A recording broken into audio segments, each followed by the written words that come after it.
पार्लियामान की अहमियत के हवाले से, तो उसका एक मुजाहरा हमने आज भी देखा।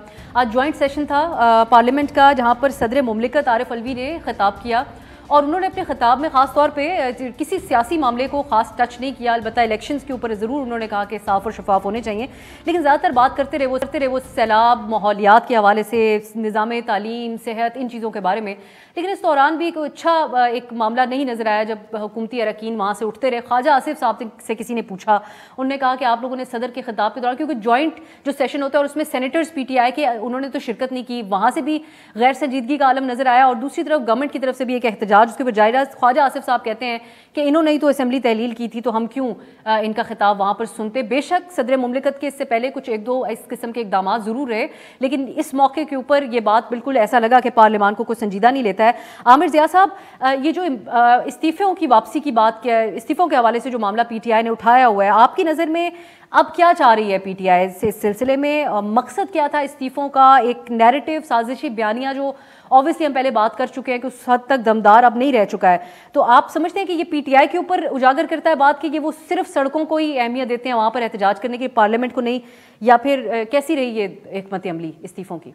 तो पार्लियामेंट की अहमियत पे तो आपने भी फरमाया ना, जैसे कि ज्वाइंट सेशन में जो रवैया था। मैं सिर्फ एक बात ये अर्ज करूंगा, फिर मैं आता हूँ आपके सवाल पर भी, कि अगर प्रेसिडेंट से इतनी ही इख्तलाफ है तो फिर उससे हल्फ भी ना लें। हल्फ लेने तो ज़ाहिर है कि नून लीग के तमाम जो हैं और PDM लोग के जो लोग हैं वो लेते हैं ना हल्फ, जाकर उनसे वजारत के हल्फ लेते हैं। तो एक बात ये होती है कि इस वक्त हुकूमत की जिम्मेदारी होती है कि वो तलखी बढ़ाना चाहती है, तलखी कम करना चाहती है। वो चाहती है कि मुल्क में नॉर्मेलिटी का उनसर लेकर आए या एबनॉर्मल हालात रखे। अभी जब मैं आपका प्रोग्राम में बैठा हूँ तो एक मैसेज आया कि मूडीज ने हमारी जो रेटिंग है, क्रेडिट रेटिंग, वो B3 से गिराकर CAA1 कर दी है।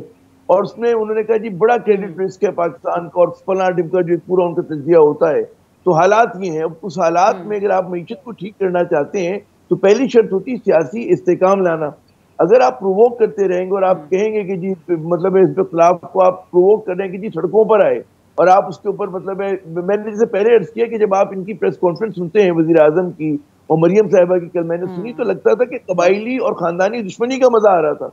कि पूरा जोर सिर्फ इमरान खान के अलावा मुल्क में कोई इशू नहीं है, गुर्बत इशू नहीं है, महंगाई इशू नहीं है, मईशत नहीं है। देखें, हुकूमत के पास होता है कि नैरेटिव वो क्या बिल्ड करती है, और वो नैरेटिव बिल्ड करना जो है सिर्फ ये नहीं होता कि जनाब अवाम का तो कोई ताल्लुक नहीं है नैब के मामला से, मतलब अवाम को क्या कंसर्न है कि जितना आप 2-1 घंटे की प्रेस कॉन्फ्रेंस सिर्फ एक एजेंडे पर है कि जी हमें फला को डिस्ट्रॉय करना है, फला की हमें वो करने। तो मेरे ख्याल में हुकूमत की जिम्मेदारी बनती है कि सोचे। अब आपके सवाल की ये तो आमिर साहब, आज ये शिकवा जो आप बात कर रहे हैं, मैं माजरत के आपकी बात काट रही हूँ, ये तो बिलावल भुट्टो ने भी आज कह दिया कि पाकिस्तान लगता है 2 पाकिस्तान, एक पानी में डूबा हुआ है और दूसरे में सियासत हो रही है। और ये मीडिया भी शहबाज गिल की खबर पे फोकस रखे हुआ था जब सैलाब था। तो ये तो शिकवा गवर्नमेंट भी करती हुई नजर आ रही है कि फोकस इमरान खान साहब की सियासत के ऊपर है सबका। गवर्नमेंट का एक धड़ा कर रहा है, गवर्नमेंट का एक धड़ा कर रहा है, पीपल्स पार्टी कर रही है। मैं नून लीग की बात कर रहा हूँ।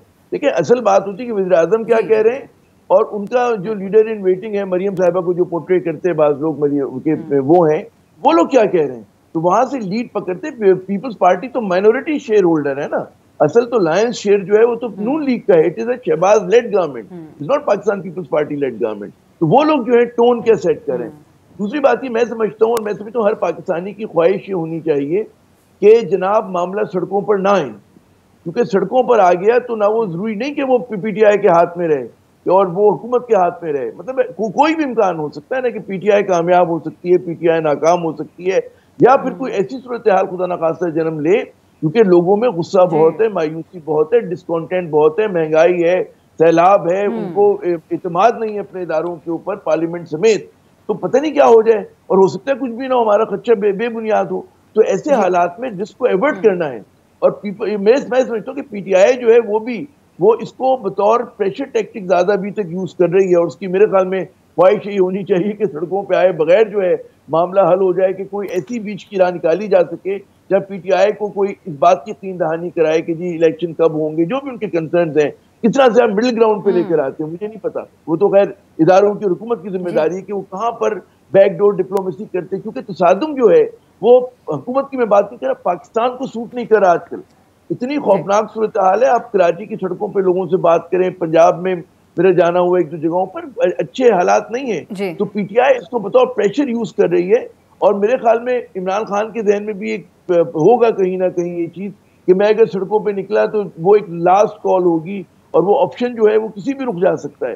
तो वो इसीलिए देखें कि लेकिन इसको देखते हुए कि अब वो 2014 वाले हालात भी नहीं है आमिर ज़िया साहब जी। और दूसरा मुझे एक शॉर्ट ब्रेक, सर इजाजत दीजिएगा, एक ब्रेक की तरफ जाना है।